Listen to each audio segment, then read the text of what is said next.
Hello students, this is Bhupendra. Online study की इस series में आज हम चैप्टर 3 वैद्युत विभव के नेक्स्ट टॉपिक पर चर्चा करेंगे। तो हमारा नेक्स्ट टॉपिक है वैद्युत क्षेत्र में दो बिंदुओं के मध्य एक आवेश को ले जाने में किया गया कार्य। तो यहाँ में हम वर्गड़ा निकालेंगे एक पॉइंट से दूसरे पॉइंट के बीच जो कार्य होगा वो हम जानते हैं। वैद्युत क्षेत्र में दो बिंदुओं के बीच वैद्युत विभवांतर V = W/Q से, तो हमें दो बिंदुओं के बीच कार्य निकालना है। तो माना कि एक कोई लाइन जैसे ऐसे खींचें विच इज़ A और विच इज़ B। तो यहाँ से अगर हम यहाँ तक जाएँ तो that is VA - VB = W/Q0, where VA क्या है, हमारा पोटेंशियल है ए पॉइंट पे, VP क्या है, पोटेंशियल है बी पॉइंट पे, W वर्क डन है, Q क्या है, चार्ज है। क्रॉस मल्टीप्लाई करेंगे तो ये इधर जाएगा तो हो जाएगा W = Q × VA - VB।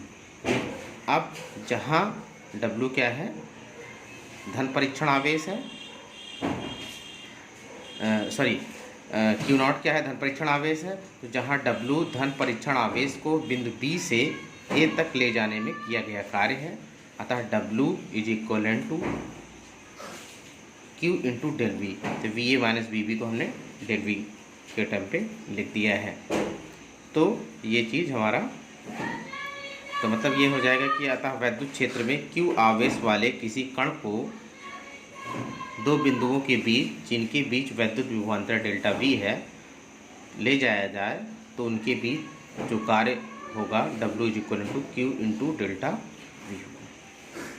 अब यदि Q कूलाम में और डेल्टा V वोल्ट में हो तो W का मान हमेशा जूल में ही होगा। अब यहाँ यदि धन आवेश को निम्न विभव वाले बिंदु से उच्च विभव वाले बिंदु तक ले जाया जाता है तो कार्य मतलब कर्ता को ही करना पड़ता है। इसलिए विपरीत धनावेश को उच्च विभव वाले बिंदु से निम्न विभव वाले बिंदु तक ले जाया जाता है तो कार्य प्राप्त होता है। अतः यदि आवेशित कण वैद्युत क्षेत्र में गति करने के लिए स्वतंत्र है तो कण द्वारा एक बिंदु से दूसरे बिंदु तक ले जाने में प्राप्त गतिज ऊर्जा कार्य के बराबर हो जाएगी। अर्थात मतलब क्या हो गया, कार्य बराबर गतिज ऊर्जा। तो कार्य क्या है, काइनेटिक एनर्जी, और काइनेटिक एनर्जी Q = ΔV। अब यदि कण का द्रव्यमान m द्वारा प्राप्त वेग v हो तो गतिज ऊर्जा का क्या होता है, 12mv² Q × ΔV।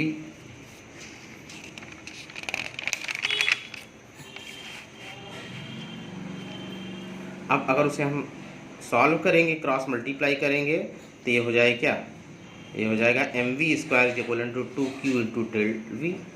तो mv² v क्या हो जाएगा, इसके नीचे आ जाएगा तो v² = 2Q ΔV/m।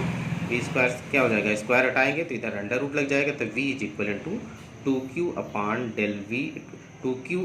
ΔV/m under root.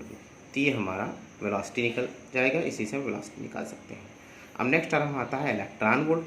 अब इलेक्ट्रॉन वोल्ट क्या होता है, इलेक्ट्रॉन वोल्ट कार्य अथवा ऊर्जा का एक बहुत छोटा मात्रक है जिसका प्रयोग फिजिक्स में होता है। इलेक्ट्रॉन वोल्ट वह कार्य है जो कि किसी इलेक्ट्रॉन को एक बिंदु से दूसरे बिंदु तक ले जाने में किया जाता है जबकि उन बिंदुओं के मध्य 1 वोल्ट विभवांतर है। और दूसरे शब्दों में अगर इसकी एक परिभाषा ये भी बनती है कि एक इलेक्ट्रॉन वोल्ट वह गतिज ऊर्जा है जो कोई इलेक्ट्रॉन 1 वोल्ट विभवांतर द्वारा त्वरित होने पर अर्जित करता है। अब विभवांतर की परिभाषा के अनुसार यदि दो बिंदुओं A व B के बीच विभवांतर VA - VB हो तो धन परीक्षण आवेश Q0 को बिंदु A से बिंदु B तक ले जाने में किया गया कार्य W = Q0 × VA - VB होगा। अब हम जानते हैं Q0 क्या चार्ज है, उसकी वैल्यू होती है 1.6 × 10⁻⁻⁹। VA - VB की वैल्यू होती है 1। तो अगर हम यहाँ करें तो 1 इलेक्ट्रॉन वोल्ट इक्विवेलेंट होता है 1.6 × 10⁻⁹ जूल होगा। अब इलेक्ट्रॉन वोल्ट से बड़े मात्रक क्या होते हैं, किलो इलेक्ट्रॉन वोल्ट होता है। उससे ज़्यादा होता है मिलियन इलेक्ट्रॉन वोल्ट होता है, बिलियन इलेक्ट्रॉन वोल्ट होता है। तो अगर उसको हम रिप्रेजेंट करना चाहें तो 1 kV is equal to 10⁻³ EV, that is 1.6 10⁻⁻16 joule. अगर हम मिलियन इलेक्ट्रॉन वोल्ट में कहें तो 1 MeV is equal to 10⁻6 EV, that is 1.6 10⁻13 joule. अब इसे बिलियन में रिप्रेजेंट करना चाहे तो 1 BeV is equal to 10⁻9 EV, that is 1.6 10⁻10 joule.